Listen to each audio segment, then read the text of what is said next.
Why discuss the signs of the hour? Everything that a person tries to find out about the discussion should have some benefits that will reap from his research and efforts. Does researching about the signs of the hour and learning about them offer us any benefit in our lives? Or is it mere information which a person adds to his cultural credit without it having any real impact on his life? Since mention of the signs of the hour are found in the Quran and Sunnah, prophetic tradition, it therefore brings many benefit to one's life, including the following. 1. Fulfilling the obligation of believing in the unseen, which is one of the 6 pillars of faith. Allah says, who believe in the ghaib and perform as-salah, iqamat as-salah. Abu Hurairah narrated, said that the Messenger of Allah said, I have been commanded to fight the people until they say La ilaha illallah. Whoever says La ilaha illallah, his wealth and his life are protected from me except in cases dictated by Islamic law, and his recording will be with Allah.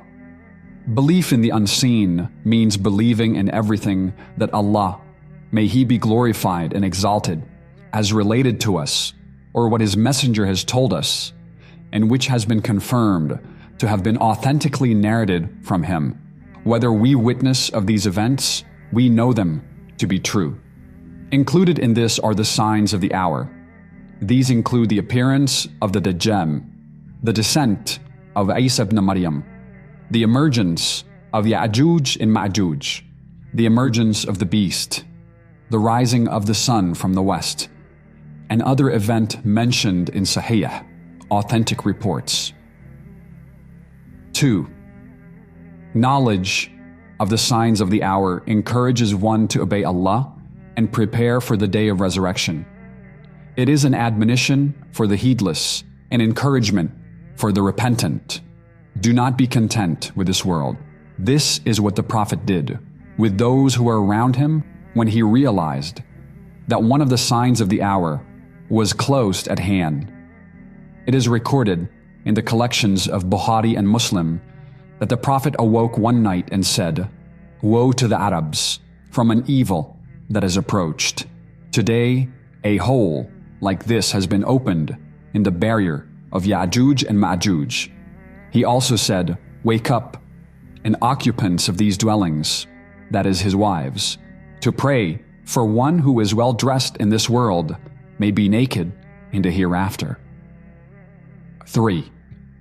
It may offer an explanation of Shari'ah, Islamic legislation, rulings, and fiqh, Islamic jurisprudence issues.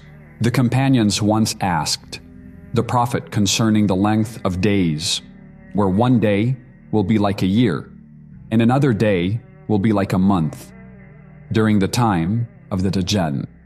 Will it be sufficient to offer only a day's worth of prayers during those days? The Prophet replied, From this we can also derive the ruling for the prayer of those Muslims who live in areas where day or night may last or several months. 4. The fact that the Prophet was aware of the signs of the hour, which are matters of the unseen, and whose knowledge cannot be acquired by mere speculation, is evidence for the truthfulness of his message, and that he is truly a messenger from Allah, glorified and exalted. Allah is the knower of the unseen and is seen. He says, He alone is the all-knower of the ghaib, unseen, and He reveals to none His ghaib, unseen, except to a messenger from mankind, whom He has chosen.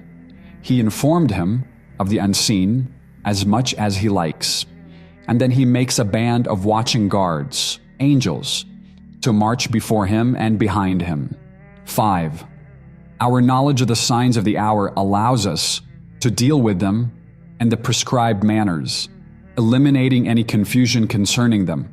For example, we are told about the Dajjal in details, the description of his eye, his forehead, and the things that he will have with him.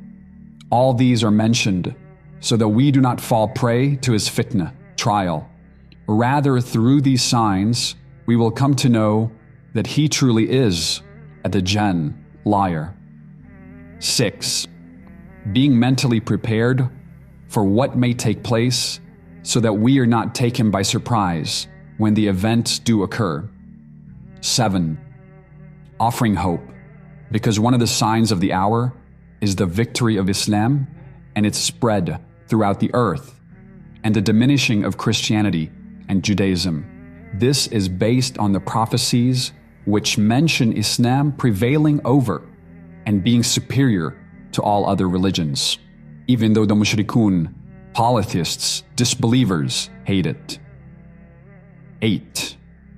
Satisfying the natural curiosity of a person who wants to find out what is hidden from him and learn what may happen in the future based on Sahih reports concerning the unseen matters. Islam blocks the way for deceivers, such as astrologies, fortune tellers, soothsayers, and their like, who claim to have knowledge of future events. Islam relates to us the real revelation about these future events which are signs of the hour. 9. Belief in the signs of the hour strengthens and increases faith. When these signs occur, it confirms the truth of the religion that you are following. There are other benefits in having knowledge of these things, which would have an impact on our lives. Guidelines on dealing with and understanding the signs of the hour. The scholars, both past and present, written numerous books concerning the signs leading up to the hour. Books still appear, along with television, radio programs, and internet websites, speaking about the signs of the hour. Some of them speak of the signs of the hour in a manner indicating their confusion and error on the subject. I deemed it necessary to list a number of guidelines when dealing with and understanding the signs of the hour and the legislative texts that mention them, limiting to the texts of the Quran and Sahih Sunnah when quoting evidence. These are the source from which we can come to know about the matters of the unseen.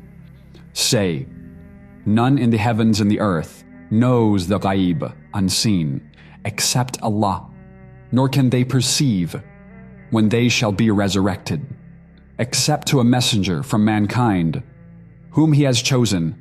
He informed him of the unseen as much as he likes, and then he make a band of watching guards, angels, to march before him and behind him. Allah, may he be glorified and exalted, related to his Prophet Muhammad, for religious purposes, some matters of the unseen, which included some of the signs of the hour. These signs are from the matters of the unseen future. As for learning about the signs of the hour from the Jewish sources, dreams and visions, or interpreting political events as being signs of the hour without evidence is not correct. Similarly, any text quoted as evidence must be authentic, whether it is attributed to the infallible prophet or to one of these noble companions. The mention of odd, strange, and false ideas pertaining to the signs of the hour have been used as a means of excitement and generating more readers and an increase in book sales.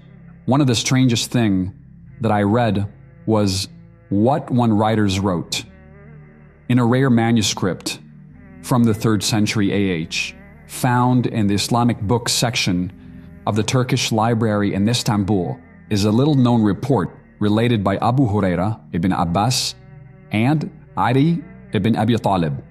In it is recorded that Abu Huraira was initially afraid to speak of it, but when he felt that was approaching to feared, concealing knowledge, so he said to the people around him, I know something concerning the wars, what will take place at the end of time. They said, relate to us and do not worry. May Allah reward you with good. So he said, after 1,300 years, decades that follow, count 5 or 6 decades, a man named Nasib will rule Egypt, and the Arabs will call him the bravest of the Arabs.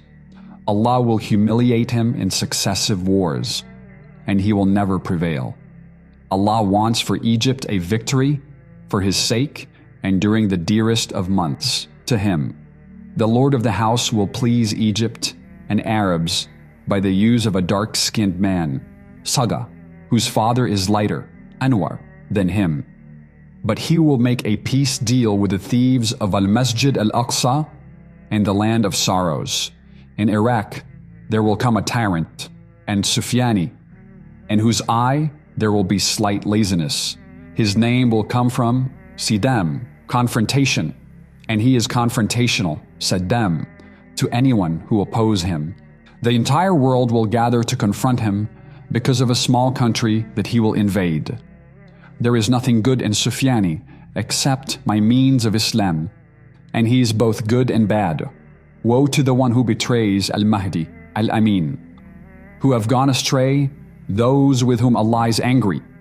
Enter hypocrites will gather in the land of Isra and Maraj, at Mount Majdun, Armageddon, and the queen of the world, the queen of craftiness, the whore whose name is America, will come out to them, leading the world at that time in misguidance and disbelief. The Jews at that time will be in the highest position of control, occupying all of Jerusalem and the holy city. People from all countries will come by sea and air, except from countries where there is too much snow and countries from where there is too much heat. The Mahdi will realize that the entire world is plotting against him, but he will know that Allah is the best of those who plan, and he will know that the entire universe belongs to Allah, and to him is the return of all things. The entire world is like a tree, root and branch, which he controls. Allah will send his worst punishment upon them and will cause the land, the sea, and the sky to burn around them. The sky will send down as evil rain, and the people of the earth will curse all the disbelievers of the earth, and Allah will cause disbelief, kufr, to disappear. Referring to trustworthy scholars concerning this issue, anyone who develops any idea concerning this issue should not hasten to tell others before discussing it with the scholars. So ask the people of the reminder, scriptures, if you do not know. If only they had referred it to the messenger or to charged with authority among them, the proper investigators would have understood it from them directly. Had it not been for the grace and mercy of Allah upon you, you would have followed Shaitan, Satan, save a few of you. This was the way of our righteous forebears. For example, Abu Tufail narrated, I was in Kufa when it was said that the Dajjal had emerged. We came to Hudayfa ibn Usaid, who was speaking to the people, and I said, the Dajjal has emerged. He said, sit down. So I sat down, and the man in charge of the people came to me and said, the Dajjal has emerged, and the people of Kufa are fighting him. He said, sit down. So he sat down. There a call went out that it was the lie of the tanner. We said, O Abu Surayha, you made us sit down because you wanted to tell us something. He said, if the Dajjal emerges at your time, your children would throw pebbles at him, but the Dajjal will emerge at a time when there is hatred among the people, a lack of religious commitment and division, and he will travel everywhere, and the land will be rolled up for him like a sheepskin rug. Tell the people what they can understand. A number of those who speak about the signs of the hour take the matter of narrated hadith to the common folk or those who are new in Islam, who may not comprehend what they hear lightly. It is well known that a person should not relate everything that he has knowledge of, as not everything is sound or correct, is fit to be spread or publicized, because people may not be able to comprehend it, and they may misinterpret or misquote it. Ali narrated, tell the people what they can understand. Do you want Allah and His Messenger to be disbelieved?